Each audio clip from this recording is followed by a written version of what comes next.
Hey everybody, this is Mike. We had an incredible week of youth ministry, from young adults to camp, kids ministry.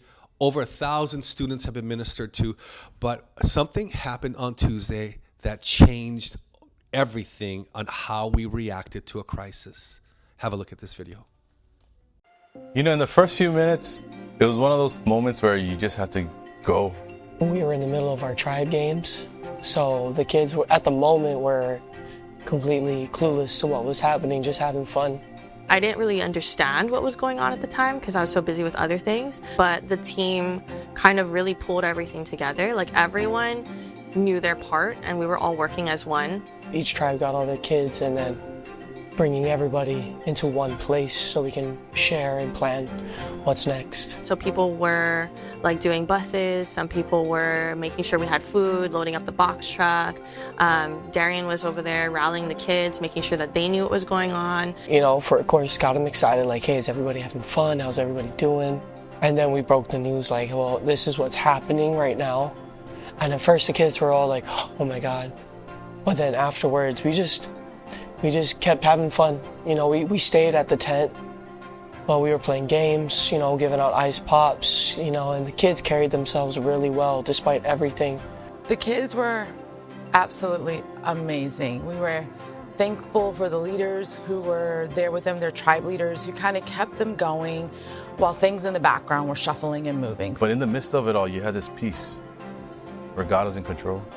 And it wasn't until after they realized, wow, Lord, you really showed up today. The first area I was told to go to recon, was Camp JRHI.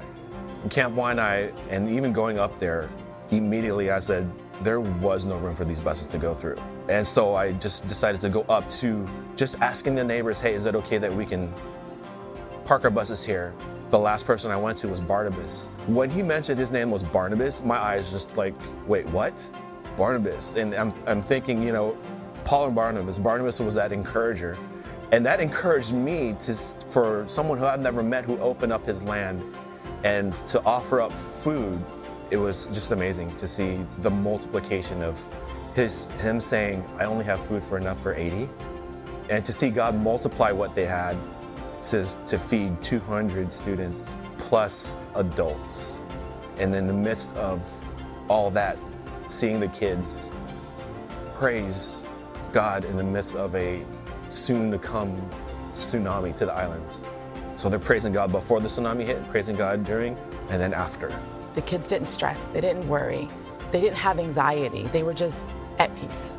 We had a couple go home and wanted to come back. That's how much of an amazing time the kids were having, and that's just how much God was moving in the atmosphere. God just kept showing up in ways we didn't expect. You know, all of our kids got to eat. Somehow we were all able to get back to our cabins and just pointing it all back to God, and really believe this camp is going to be an unforgettable one for them.